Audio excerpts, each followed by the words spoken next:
Abid boxer ने किया हमारी टीम से राबता और दिया एक खुसूसी इंटरव्यू, जिसमें उन्होंने अपने ऊपर लगाए गए इल्जामात के हवाले से पुलिस अफसरान को किया टारगेट। 60 पुलिस मुकाबले और दर्जनों कत्ल, अगवा और डकैती के मुकदमात में मुलव्विस इस क्राइम फाइटर ने 5 साल बाद मंजरे आम पर आने का फैसला क्यों किया है, देखते हैं इस खुसूसी इंटरव्यू में। नाजरीन, आज हम आपकी उस पुलिस ऑफिसर से मुलाकात करवाएंगे कि जिसकी नाम सुनकर जुराइम पेशा अफराद की जान निकल जाती थी। ये वो साबका पुलिस ऑफिसर है जिसके ऊपर इल्ज़ाम है कि उसने अपने रिश्तेदारों के साथ मिलकर एक ब्रिगेडियर की बेवा को अगवा करने के बाद कत्ल कर दिया और उसकी जायदाद हथियाने के लिए कागजात तैयार किए और अपने नाम करवाए। नाजरीन, आइए। अस्सलाम वालेकुम आबिद साहब। आबिद साहब, आप ठीक हैं? आबिद साहब, अल्हम्दुलिल्लाह। आबिद साहब, मैं आपसे ये तो नहीं पूछूंगा कि आप इस वक्त कहाँ पे हैं, लेकिन आपसे सवाल करने बहुत जरूरी थे कि आप 5 साल हो गए हैं, आप मंजर आम पर नहीं हैं और आप पर इल्जाम है कि आपने ब्रिगेडियर रिटायर्ड महमूद शरीफ की बेवा नसीम शरीफ को अगवा करके कत्ल कर दिया और अपने मामू जफर इकबाल और उनके बेटों के साथ मिलकर उनकी अरबों रुपए की प्रॉपर्टी, जिसमें एक सिनेमा था लाहौर और इस्लामाबाद में प्लाट थे, एक डिफेंस में घर था, उनके जाली कागजात तैयार करवाए और उनको अपने नाम करवा लिया। आपने ऐसा क्यों किया?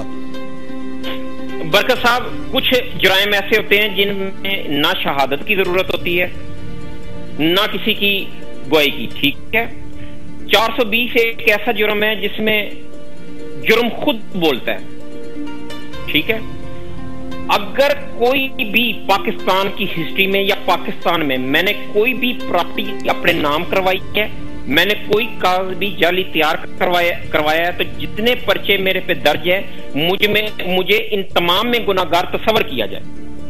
देखें, पर्चे लाहौर में दर्ज हैं, लाहौर के थाने आपकी दस्तरस से बाहर नहीं है, आप वहां से FIR मंगवाएं और वो तमाम मिसलें और वो कागजात चेक करें। अगर किसी एक में मेरी विटनेस हो, किसी एक का मेरे बेटे, मेरे बेटी, मेरी बीवी, मेरे वालिद, मेरी वालदा या मेरे नाम हो, तो मैं इन तमाम जो पर्चे इनमें गुनाहगार तस्वर किया जाऊं मुझे। अब साहब, आपके ऊपर किला गुज्जर सिंह में ये FIR मेरे पास है, आप बात कर रहे हैं, आपके खिलाफ थाना किला गुज्जर सिंह में एक मुकदमा दर्ज हुआ था। मुकदमा नंबर है 658 और ये मुकदमा दर्ज हुआ है उस सिनेमा मैनेजर के बेटे की तरफ से जो कि नसीम शरीफ बेवा के सिनेमा को चलाता था, उनकी तरफ से ये मुकदमा दर्ज हुआ था। उसमें उन्होंने दरखास्त गुजार ने लिखा था कि आपने उनको अगवा किया और आपने उनके सिनेमा पर कब्जा करने की कोशिश की और फिर बाद में उनको कत्ल कर दिया। ये सईद इकबाल की तरफ से आप पर मुकदमा दर्ज हुआ है, आप इसके बारे में क्या कहते हैं?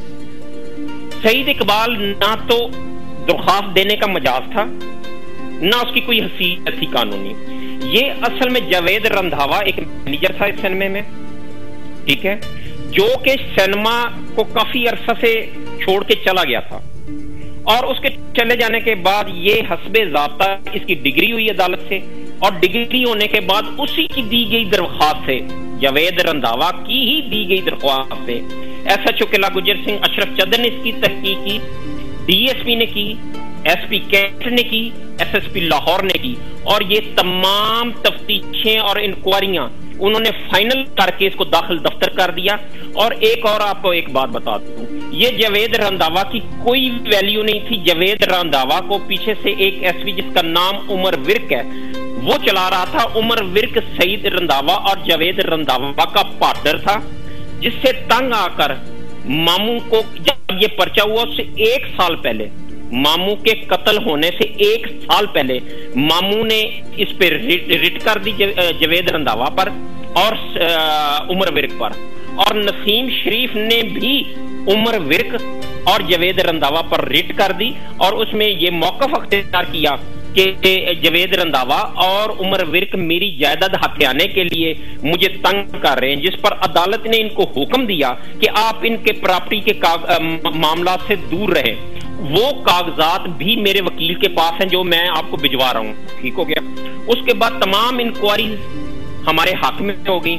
इंक्वायरी हक में होने के बाद ये एक मुश्ताक सुखेरा ने प्लान बनाया। मुश्ताक सुखेरा आपने इल्जाम लगाया है उमर विरक SPCIA के ऊपर, हालांकि आप भी उन्हीं की टीम का एक हिस्सा थे और वो आप मैं बरकत साहब कभी भी देखें, एक छोटी सी मैं बात आपको, एक होता है इल्जाम, अब कोई चीज रिकॉर्डेड हो तो वो इल्जाम नहीं रह जाता, ठीक है। मैं कभी भी उमर विरक की टीम का हिस्सा नहीं रहा, मैं कभी भी उमर विरक के साथ पोस्टेड नहीं रहा।